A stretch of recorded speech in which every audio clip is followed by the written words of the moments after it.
중국과 일본이 모두 다 만주 할 거 없이 다 유럽의 식민지가 돼요. 그런데 조선만 고종 황제의 노력 덕분에 끝까지 독립국의 위치를 지켜냈다. 이러면은 21세기를 사는 대한민국 안에서도 이 황제, 이 황가의 권위가 지금도 굉장히 강했을 겁니다. 쿠데타가 일어나고 성공하는 게 아니라 그 과정에서 국왕의 승인이 절대적이라는 겁니다. 정통성 끝판왕은 우리가 장희빈의 남자라고 알려진 수종입니다. 임금이 남인을 픽하면은 서인이 다 죽었다. 임금이 서인을 픽하면 남인이 다 죽어요.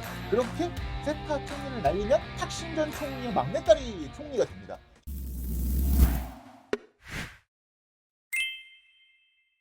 그렇게 왕자님과 공주님은 행복하게 모두 행복하게 살았답니다.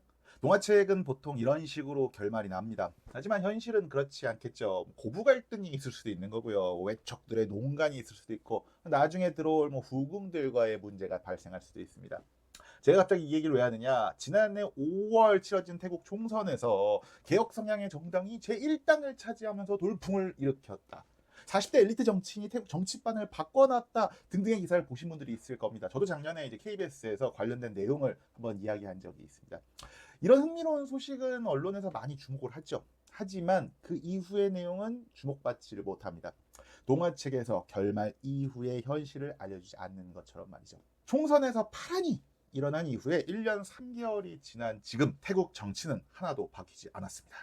지난 2014년 쿠데타가 일어난 이후에 10년 동안 이제 군부 독재가 진행이 됐던 태국에서 지난해 5월 총선이 치러지고요. 개혁 성향의 행동 전진당, 퓨처 포워드 당 등등이라고 불리는데 전진당이라고 좀 부르겠습니다. 이 전진당이 하원 500석 중에 152석, 그러니까 득표율 38.5%를 차지하면서 원내 제1당이 됐습니다. 그리고요, 2000년대까지는 이제 개혁 정당이라고 불려왔던 그 계열, 기존의 제1야당이었던 태국인당, 그 탁신 전 총리가 이끌던, 그러니까 굳이 비유를 하자면 약간 그 예전 DJ 시절의 약간 민주당 느낌, 국민의힘 느낌의 그 정당이 142석을 차지하면서 원내 제2당이 됐습니다. 두 정당 의석을 합치면은 290석이 넘는, 그러니까는 하원 500석의 과반을 충분히 달성하는 거죠.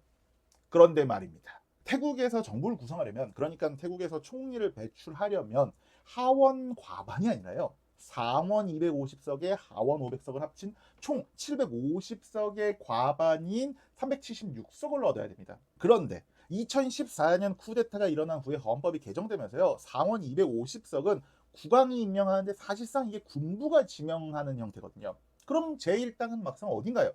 상원 250석과 현 여당인 그 연합태국국가당 36석, 여기가 이제 제1당이 되는 거죠. 물론 여기도 이제 376석 총 과반이 안 돼요. 그래서 이제 전진당, 그러니까 개혁당 중심의 연립정부가 새롭게 들어서느냐, 아니면은 군부 중심의 연립정부가 다시 들어서느냐, 이걸 가지고 팽팽하게 기싸움을 벌였거든요.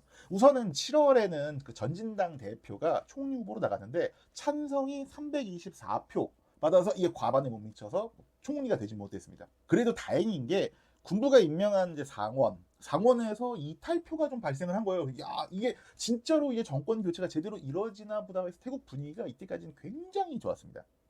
그런데 말입니다. 이 당이었던 태국인당, 그 탁신계 정당이 전진당, 그러니까 제1당 뒤통수를 쳐버립니다. 이 태국인당이요, 작년 8월에 전진당을 빼고 군부 정권과 함께 연립정부를 구성했던 친여당 아니면 중도 정당들이랑 손을 잡고서는 차기 정부를 구성하기로 한 겁니다. 그렇게 제1당인 전진당을 뺀 차기 정부의 총리는 부동산 재벌인 세타 타위신이 이제 들어서는데, 사실상 바지 사장이고 탁신 전 총리가 상황 역할을 하는 것이 아니냐라는 이야기가 많았죠. 근데 여기서 우리가 궁금한 거는, 국민의 38.5%가 지지했던 제1당을 태국 정치권은 왜 이렇게 왕따를 시킬까요? 그 이유는 바로요, 왕실 모독죄라는 제도 때문입니다. 태국 헌법 6조에는요, 국왕의 존엄은 누구도 모독할 수 없고 국왕은 어떠한 방법으로도 비난하거나 고발할 수 없다라는 문구가 있습니다. 그러니까 왕과 왕비 같은 이제 왕실 구성원은 물론이거니와 왕실의 업적을 모독하거나 왕가를 부정적으로 묘사하면은 최고 징역 15년형에 처할 수 있습니다. 이게 바로 태국의 왕실 모독죄예요. 태국 국왕을 상징하는 게 노란색이거든요. 이 노란색도 아무 때나 입으면 안 되고요. 또 심지어 노란색도 더럽게 입고 다니면 처벌받을 수 있는 나라가 바로 태국입니다. 태국 지폐에 국왕의 얼굴이 그려져 있는데, 그래서 지폐를 구기거나 훼손할 때도 이 국왕 모욕죄, 모독죄에 해당이 돼요. 그래서 다림질을 해서 다닌다고 해요. 그리고 이러한 죄들이 외국인들한테도 적용이 돼요. 그래서 태국 여행 갈 때 다른 건 몰라도 이건 반드시 조심해야 되는 거죠. 아니 이게 이슬람 국가도 아니고 21세기에 이런 제도가 있나 싶죠. 그런데 이 왕실의 권위가 이렇게 높아진 데는 나름 역사적인 배경이 있습니다. 태국은요, 아시아에서 식민 지배를 받지 않은 나라, 정말 몇 안 되는 나라 중에 하나죠. 그렇게 독립국으로 태국이 남아있을 수 있었던 비결 중에 하나가 라마 4세라든지 라마 5세 등등의 이 근대화 노력, 그리고 그들의 어떤 외교 정책 덕분이거든요. 구체적인 내용은 제가 그 태국의 역사 영상 올려놨으니까 그거 참고해 주시고요. 간단하게 예를 들자면 중국과 일본이 모두 다 뭐 만주 뭐 할 거 없이 다 유럽의 식민지가 돼요. 그런데 조선만 고종 황제의 노력 덕분에 끝까지 독립국의 위치를 지켜냈다. 이러면은 21세기를 사는 대한민국 안에서도 이 황제 또는 왕실, 이 황가의 권위가 지금도 굉장히 강했을 겁니다. 물론 이제 태국도 1930년대에 입헌 군주국으로 이제 바뀌면서 국왕의 권력이 예전만큼 강하진 않다고 해요. 하지만 이제 2차 세계대전 이후에 들어선 이제 현 국왕의 아버지죠. 라마 9세가 70년이라는 긴 재위 기간 동안에 뭐 농촌 개혁을 하려고 한다든지, 그리고 동남아시아에 그동안 한참 1960, 70, 80년대에 퍼지고 있던 공산화 물결을 잘 막아냈다든지, 그리고 굉장한 그 카리스마로 정치적인 위기를 타개해 나가고 나름 중재하면서 태국인들한테는 뭐 태국의 아버지다, 뭐 라마 대왕이다라고 불리기도 합니다. 그런데요, 이 라마 9세가 자신의 높아진 권위로 태국의 민주주의를 엉망으로 만들었다라는 평가도 있습니다. 그리고 자신의 권위, 자신의 권력을 위해서 태국의 민주주의를 엉망으로 만들었다, 개판으로 만들었다라는 평가도 받습니다. 1932년 입헌군주제가 된 이래로요, 태국에서는 총 19번의 군부 쿠데타가 일어나고 그 중에 12번이 성공을 합니다. 그래서 이제 태국을 쿠데타의 나라다라는 식으로 부르기도 해요. 뭐 굉장히 멸칭이죠. 그런데 라마 9세 때에만 쿠데타가 무려 15번이나 일어나고 그 중에 9번이 성공해요. 근데 여기서 우리가 반드시 알아둬야 될 건 뭐느냐? 그냥 쿠데타가 일어나고 성공하는 게 아니라 그 과정에서 국왕의 승인이 절대적이라는 겁니다. 그러니까 국왕이 오케이 하는 쿠데타는 성공을 하고요, 국왕이 거부하는 쿠데타는 대부분 실패로 끝납니다. 그리고 심지어 국왕이 이 쿠데타를 승인하는 과정도 대부분 국왕이라든지 왕실의 이해관계에 따라서 이게 결정된다라는 문제가 있는 거죠. 이 대표적으로 탁신 정권을 내쫓았던 2006년 쿠데타가, 그러니까 왕실과 군부 같은 기득권 세력이랑 탁신 총리랑 좀 불편한 관계였거든요. 그 탁신 총리를 몰아내는데 왕실과 군부가 나름 이렇게 이해관계가 잘 맞아서 딱딱공이 돼서 쿠데타가 그냥 자연스럽게 승인이 되었다라는 분석도 있습니다. 그러니까 라마 9세가 나름 이 태국 정치의 중재자, 조정자를 자처하면서 태국의 민주주의를 망가뜨려, 태국의 정치 자체를 그냥 망가뜨렸다라는 이야기인 거죠. 권위가 높아지고 권력이 강해진 국왕이 자신의 권력으로 국내 정치를 들었다 놨다 한다는 거, 우리나라 역사에도 있죠. 그걸 이제 국사 교과서에서는 환국이라고 부릅니다. 조선이 이제 선비의 나라다, 신하의 나라다라는 말이 워낙 많아서 그렇지요. 막상 세계사에서 유래를 찾아볼 수 없을 만큼 조선은 왕의 권력, 왕의 권위가 굉장히 높은 나라 중에 하나였습니다. 결국에는 왕이 땅땅땅을 해줘야 모든 정책이 시행이 되거든요. 특히나 정통성이 탄탄한 임금의 권력은 뭐 말할 것도 없이 높았겠죠. 근데 여기서의 정통성이 뭐냐? 그러니까 민주주의에서의 정당성이랑 좀 다릅니다. 첫 번째, 적장자냐? 그러니까 정실 부인이 낳은 큰아들이냐? 요거. 두 번째는요, 원손, 세손, 뭐 원자, 세자, 후계자 라인을 완벽하게 거쳤느냐. 물론 이 원손, 세손, 원자, 세자 이 네 개를 다 거칠 수는 없어요. 대신 뭐 원손과 원자, 세자라든지, 아니면 뭐 세손에서 세자라든지 뭐 이런 식의 라인을 거쳤느냐. 이걸 봤을 때 조선에서 정통성으로 끝판왕이었던 게 누구였냐면요, 비운의 왕으로 우리가 말하는 단종입니다. 단종이 아버지 문종의 적장자였고요, 그리고 문종은 그 아버지 세종의 적장자죠. 그리고 원손, 세손, 세자 왕을 아주 차례대로 완벽하게 거친 조선시대 유일한 왕이 단종이었습니다. 그래서 이제 수양대군의, 그러니까 세조의 계유정난은 정말 미친 짓이었다. 그리고 뭐 막상 그 어린 단종을 좀 제대로 지켜줄 만한 이 친족 대비, 대왕 대비만 있었어도 반란은 절대 일어날 수 없었다 등등의 이야기, 그래서 나오는 겁니다. 뭐 이 얘기를 지금 길게 할 수 없으니까 이거 나중에 하도록 하고요. 단종 다음으로 정통성 끝판왕이요. 우리가 장희빈의 남자라고 알려진 숙종입니다.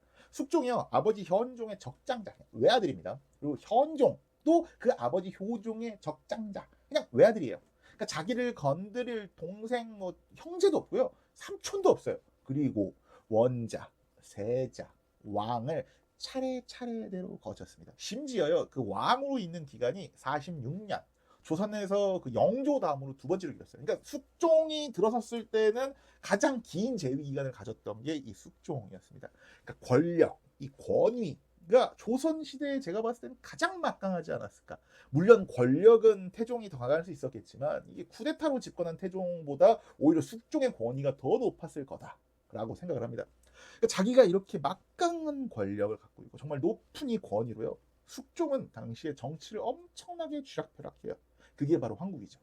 임금이 남인을 픽하면은 서인이 다 죽어나가고요. 임금이 서인을 픽하면 남인이 다 죽어나가요. 심지어 또 숙종에 화병도 있고요. 이 성질이 다혈질이에요. 그러니까 뭐 그냥 때려 죽이는 거죠. 그러니까 우리가 숙종하면은 그냥 뭐 장희빈, 뭐 여자한테 휘둘린 뭐 그런 왕이 아니냐라고 생각하실 수도 있겠지만요. 기본적으로 반대예요. 숙종이 장희빈 같은 자신들의 여자들을 적절히 이용해서 환국을 일으키고 정치를 엎었다, 들었다, 놨다 한 겁니다. 교과서에는 이제 숙종 때 황국이 뭐 경신왕국이다, 기사황국이다, 갑술황국이다 이렇게 세 차례가 나옵니다. 하지만 그것 말고도 뭐 제의하자마자 갑자기 뭐 남인 중심으로 정국을 바꿔버린다든지 뭐 1701년에 신사이고 1705년 6년에 무슨 또 옥살을 하고요. 1710년에는 소론을 갑자기 숙청해버리고요. 1716년에는 또 병신 처분이라고 그 노론과 소론이 싸우고 있는 거에 노론편 딱 들어주고 이런 식으로 정국을 계속 뒤흔들어요. 물론 제가 이렇게 말씀드렸다고 숙종이 황국만 하고 미친 왕이었다라고 말씀드리는 게 아닙니다. 이 휘청이는 조선의 국력을 회복하려고 많은 업적을 남기기도 해요. 대표적으로요, 대동법 있죠. 광해군이 경기도에 이제 시행하기 시작했던 그 대동법을 전국적으로 실시한 게 숙종이에요. 그리고 조선의 대표 화폐인 상평통보 발행한 것도 숙종이에요. 백두산 정계비 세운 것도 숙종이에요. 그러니까 숙종이 암군이나 폭군 이런 뭐 연산군 이런 수준이 아닙니다. 자기 권력이랑 권위를 그냥 이용해서 정국을 굉장히 혼란하게 만든 문제가 있었다. 그리고 그렇게 환국에서 살아남은 최종 승자 서인 그리고 이 노론 세력이 나중에 막 영조 정조 때에도 살아남고 결국 그들이 권력을 독점하면서 이 조선의 정치가 최악인 세도 정치라는 구렁텅이로 빠져들게 됐다라는 이야기를 제가 드리는 겁니다. 다시 태국 이야기로 돌아왔어요. 태국의 정치 개혁을 꿈꾸는 개혁정당 전진당은요, 굉장히 동화 같은 총선 승리를 뒤로하고 현실의 벽에 막혀서 집권에 실패합니다. 그리고 1년 뒤인 지금 전진당은 해산됩니다. 뭔 개소리야! 태국 헌법재판소가 해산 명령을 내려요. 전진당이 집권하지 못한 이유, 태국의 헌법재판소가 전진당을 해산시킨 이유는 다 같습니다. 바로 전진당이 왕실모독제의 개정을 공약으로 내세웠기 때문입니다. 태국 헌법재판소는요, 전진당의 왕실모독제의 개정 추진이 입헌군주제 전복 시도로 간주된다라고 하면서 9명의 헌법재판관 만장일치로 해산을 결정합니다. 심지어요, 이 전진당을 이끌고 있는 태국 정치개혁의 상징이라고 할 수 있는 이 피타 전 대표, 그리고 뭐 차이타왓 현 대표 등등 전현직 지도부 11명의 정치 활동을 10년 동안 금지시켜요. 이게 어떻게 가능하냐 싶은데요. 헌법재판소 재판관들이 누가 임명하냐면요, 국왕이 임명해요. 그러니까 국왕이 임명한다는 건 그 군부가 임명한다는 얘기겠죠. 그런데요, 이런 일이 처음이 아닙니다. 전진당은 이전에도 이미 해산된 전적이 있습니다. 그 전진당의 전신이 2018년에 조직된 신미래당이거든요. 신미래당을 이끈 게 타나통 전 대표예요. 태국 최대 그 자동차 부품 제조업체 아들이에요. 개인 재산만 뭐 우리나라 돈으로 2천억이 넘는 엄청나게 부유한 엘리트인데, 이 신미래당이 2019년 총선에서 80석을 얻고 이 원내 제3당으로 오르는 돌풍을 일으켜요. 오, 이거 작년이랑 되게 느낌이 비슷하죠. 하지만 총선이 있고 이듬해 2020년 이 신미래당이 해산이 되고요. 타나톤 전 대표는요, 정치활동 10년 금지돼요. 이 똑같은 얘기죠. 그렇게 이제 타나톤 전 대표가 마크로 물러나면서 나름 뭐 하버드 대학교 케네디 스쿨 그리고 MIT MBA를 나온 또 다른 엘리트 출신이죠. 이 피타 대표가 최근까지 이제 전진당을 새로 꾸려서 당을 이끌죠. 그렇게 작년 총선에서 152석으로 원내 제1당이 되지만 4년 전이랑 똑같이 총선이 일어난 이듬해의 헌재에 의해 당이 해산되고 똑같이 정치 규제 10년을 받습니다. 그리고 등장한 게 인민당의 지금 나타퐁 대표인데 아빠가 태국의 유명한 뭐 부동산 업자래요. 그리고 본인도 뭐 IT 사업 해가지고 돈을 크게 번 똑같은 또 엘리트입니다. 저랑 동갑이네요. 묘하게 또 이렇게 황희찬 선수를 닮은 것 같은 이런 이미지. 2019년 80석의 제3당, 2023년에는 152석의 제1당. 나타퐁 대표는 이렇게 신미래당과 전진당이 발전시켜왔지만 완성하지 못한 이 태국의 정치개혁을 완성해야 하겠죠. 하지만 이 현재 상황이 그렇게 또 좋지는 않다라고 해요. 그 나라의 사법부 기관 중에 하나인데 국가부패방지위원회에서요. 인민당 의원 44명을 수사선상에 올리고 이 의원들이 의원직 상실의 위기에 지금 몰렸습니다. 그리고요. 집권 세력이 야 이게 자꾸 총선 있고 나서 없애지 말고 바로 또 인민당을 해산시킬 작업에 들어갔다라고 합니다. 이유는 역시나 왕실모독법 개정 시도. 그럼에도 불구하고 인민당은 재창당 하루 만에 8억 원을 모집하고요. 그리고 2027년 총선을 미리 준비하고 그리고 사회 변혁 운동을 함께 준비하고 있다고 합니다. 그 와중에 태국 총리는요 또 바뀌었어요. 이번 달에 바뀌었습니다. 부동산 재벌이었던 세타 테이신 총리가요 태국 헌법재판소한테 해임돼 버려요. 부패 인사를 장관에 임명했다는 이유인데 그 사람이 군부랑 뭐 사이가 안 좋은 이 탁신전 총리의 측근이거든요. 그렇게 세타 총리를 날리면 탁신전 총리의 막내딸이 총리가 됩니다. 뭔 개소리야! 정리할게요. 그러니까 탁신 친나와 전 총리와 탁신 가문이 왕실, 군부랑 거리를 두면서 2000년대에는 이게 나름 태국 민주화의 상징으로 불렸거든요. 그 덕분에 탁신, 그리고 탁신 여동생의 남편, 탁신의 매제죠. 그리고 뭐 탁신의 여동생이 총리를 지내요. 그런데 이번 총선에는 군부 왕당파 정당이랑 손을 잡고 이번에는 막내딸인 패통탄 친나와시 총리에 오르게 되는 겁니다. 문제는 그녀의 지지율이 6%에 불과하다는 거. 그러니까 이게 총선에서 38.5%의 득표율로 원내 제1당을 가진 정당은 해산이 되고요. 지지율이 6%에 불과한 전 총리의 막내딸은 정부의 수반이 된, 참 이게 현실 정치인가 싶기도 하고요. 이게 태국인가 싶기도 합니다.